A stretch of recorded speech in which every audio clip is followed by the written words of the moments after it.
तपाईँको शुभ परिचय? मेरो नाम जगदीश शाह, पद चाहिँ इलेक्ट्रिकल सुपरभाइजर। आज म किन यहाँ शहीदनगर नगरपालिकामा गएको थिएँ। त्यहाँ किन धेरै लाइनहरू कटिरहेछ यो गाउँ टोलहरूमा पनि।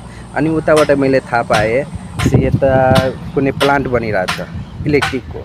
यो वास्तविक के हो? यो वास्तवमा भन्नुहुन्छ भने धनुषा जिल्लाको लागि अब 3-4 महिनापछि ठुलो एउटा खुसीको चिज हो।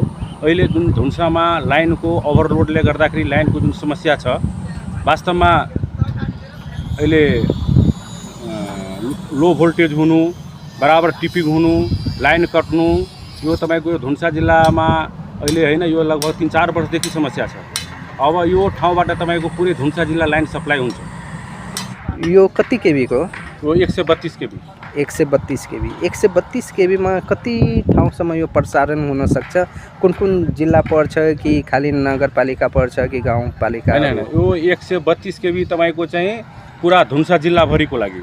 जस्तै तपाईँको यहाँबाट डबल सर्किट जनकपुर जान्छ, यहाँबाट चाहिँ डबल सर्किट लोहना जान्छ, सिंगल सर्किट जठी, यहाँबाट चाहिँ धनुषा धाम, यहाँबाट चाहिँ यदुका। यहाँ 6 महिनामा यो कम्प्लिट भइहाल्छ। असोजदेखि हामी चालु गर्ने अवस्थामा छ। धेरै ढिला भइरहेछ। होइन, ढिलो भन्दा पनि तपाईँको अहिले लगभग 90-95 जना मान्छे काम गरेको छ अहिले लेबरहरू। अब कहिलेकाहीँ बर्सातले पनि समस्या गर्छ, रातिमा पनि 12 बजेसम्म काम हुन्छ।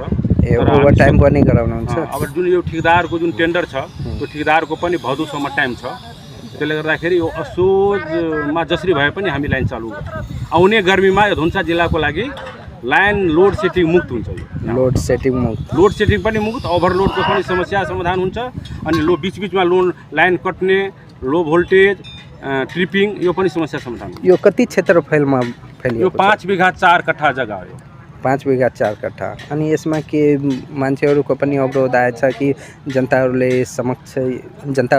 पनि जमिन छ कि लिजमा लिएछ? होइन, यो न लिजमा छ न कुनै जनता। यो चाहिँ नेपाल सरकार र नेपाल विद्युत प्राधिकरणको संयुक्त लगानीमा यो चाहिँ यो 5 बिघा खरिद गरेको छ। यहाँ कुनै रोकटोक छैन।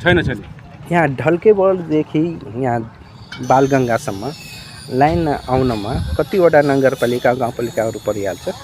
यो ढल्केबरबाट तपाईँको खास करके यो बटेश्वर गाउँपालिकाको चाहिँ 5 नम्बर वार्डबाट हाम्रो लाइन टेपिङ हुन्छ। त्यहाँबाट एउटा बटेश्वर गाउँपालिका, लक्ष्मीनिया गाउँपालिका, मिथिला बिहारी नगरपालिका, औढी गाउँपालिका र हंसपुर नगरपालिका, यो 5वटा नगरपालिका पर्छ। किन अवरोधहरू पनि गरेको छैन। कुनै ठाउँमा तपाईँको यो टावर जडान गर्दाखेरि अब टावर जस्तै 77वटा टावर छ। यो 77वटा टावर जुन जग्गामा टावर हुन्छ, त्यो टावरको जग्गा हाम्रो खरिद हुन्छ। त्यो चाहिँ त्यसको लाल पूर्जा प्राधिकरणको नाममा आउँछ।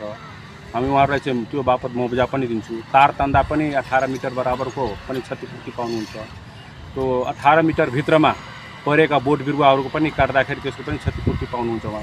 अहिलेसम्म त यो आयोजनामा मैले भन्नुपर्दा कुनै पनि वार्डमा र प्राय मेयर साहेबबाट, वार्डहरू अध्यक्षज्यूहरूबाट अहिलेसम्म चाहिँ सहयोगी भएको।